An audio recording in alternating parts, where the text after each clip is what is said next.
Before you see the Crow remake, there's something I have to tell you. I'm just kidding. I know you're not going to see that pile of shit, but listen to me bitch about it for a couple of minutes. What's up, cretins? What's up, creeps? My name is Chris. I'm the only person talking horror on the internet, and today I am here to help you navigate the nonsense as we discuss The Crow. So I'm going to throw you the trigger warning. This is going to be a very negative review, spoken in very frank terminology. If that is not something that interests you, please swipe out to something else on my page. I speak plenty positive on things that I do enjoy. Before we start, I'm going to hit you with my TLDR haiku review. Have you ever watched Intervention and thought, hey, that guy should kick ass? Here's your full spoiler-free review. People once believed that when someone dies, you can let their legacy live on through their work. But sometimes movie studios see how marketable a film still is 3 decades after release. And sometimes, actually all the time, they shit out half-assed bullshit like The Crow and make the right things wrong. The Crow is a new take on the classic and deeply influential James O'Barr comic series. In lieu of daring to call this movie a remake, the studio has gone the route of calling this a more faithful interpretation of the original source material. Fine. That source material tells the story of Eric Draven and his girlfriend Shelley Webster. They are unceremoniously unalived until Eric returns, undead and seeking vengeance. Now, I think it's important to know where I stand with this movie going into it. I like the original. I don't love it. I don't worship it. I had this Mondo poster in my cart ready to check out years ago, and I let it go because I'm not that big of a fan. I'm sure it didn't go to scalpers. As for the sequels, I maybe go Salvation, Wicked Prayer, City of Angels. I get that City of Angels in last is a hot take. Never saw the TV series, never read the comic. My headspace going into this movie is, I don't like the idea of this movie. I don't see the need for this movie, but I also understand that there is more lore that I am unfamiliar with within this series.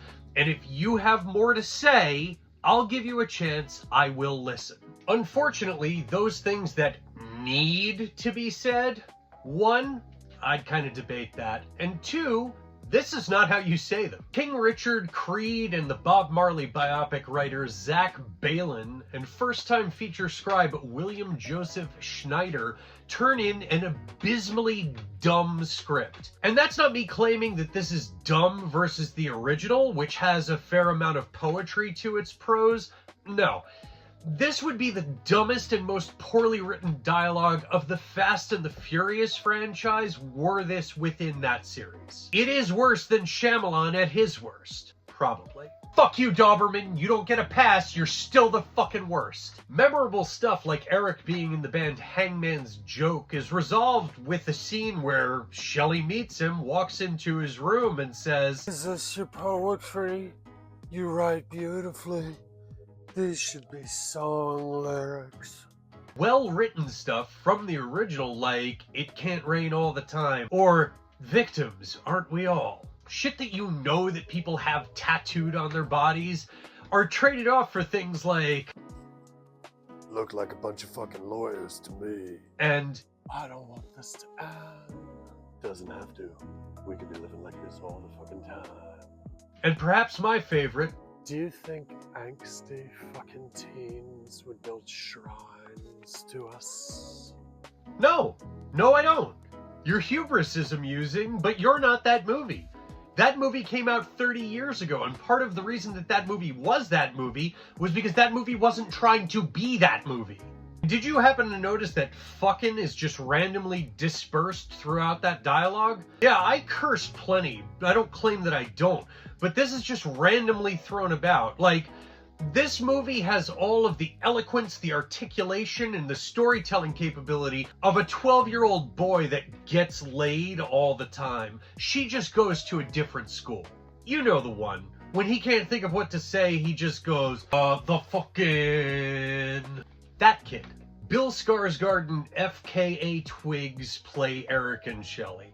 And I guess they're fine with what they do. I just don't like the characters, and I don't know if this is how the comics are written and that changes were made to this property to make it more palatable to a 1994 audience, or if they just decided to give the Crow a harder edge. But this shit doesn't work. In the original, Eric and Shelley were flawed, misunderstood, but good people. Here, you're given two people that meet and neither one of them says or does anything of resonance or relevance. You are given no reason to like either of them. She seems strung out all the time. He has this quiet, on the verge nature. Are we just supposed to like them because they're conventionally attractive? You're not really given much else to like. Like, if you always looked at the original and thought, you know, I really like this Eric Draven guy, but if he was a brain-dead fuckboy, if that's the case, stop this video, get over to your local theater, because the time is nigh for you. And I know you're saying, Chris, you expect me to believe that Rupert Sanders, the director of Snow White and the Huntsman, the one that whitewashed the Ghost in the Shell movie, would lead me astray? I mean, come on. He directed Charlize Theron to a Best Hissy Fit award at the 2012 Teen Choice Awards. Surely, this is poppycock. Listen, I'm just as surprised as you. I don't know if this is entirely his vision or fault for that matter, but I do know that there's choices made here that would be under his control. There's a scene where Eric and Shelley go out to a lake with friends. What friends? The hell if I know. I didn't see him before, haven't seen him since. Ripping off the sunken place from Get Out, that's a choice. Having Eric slow motion pushed into puddles 53 times is a choice. No, not really, but it's a lot. Putting him in this fucking pink fur jacket like he's fucking MGK ROW, that's a choice. Having our heroes, who clearly need help, decide that they are rehabilitated, leave a rehabilitation facility, do hard drugs, fuck, and call that a portrayal of pure love in the time of fentanyl is one hell of a bold choice. I would go as far as to call it reckless and irresponsible. But I'm not here to discuss politics. It's just deciding not to make him the actual Crow until the movie is 80% over, that's a fucking choice too. And when he does... Listen, this is a mild spoiler, but not really. I'm sure that you can deduce that there's asses on the receiving end of kicks in this movie. If you've heard about the Opera House redeeming this trash, nope. Sure, it looks cool. Sure, it's inventive. Sure, this is probably the most horror that The Crow has ever been. But this is brutal and grotesque in a way that it does not need to be. And that stuff doesn't bother me on a societal or a visual level. I loved In a Violent Nature. I love the Terrifier films. The problem is, this is supposed to be a hero. An anti-hero, yes, but a hero nonetheless. He has returned, fueled by vengeance, to put the wrong things right.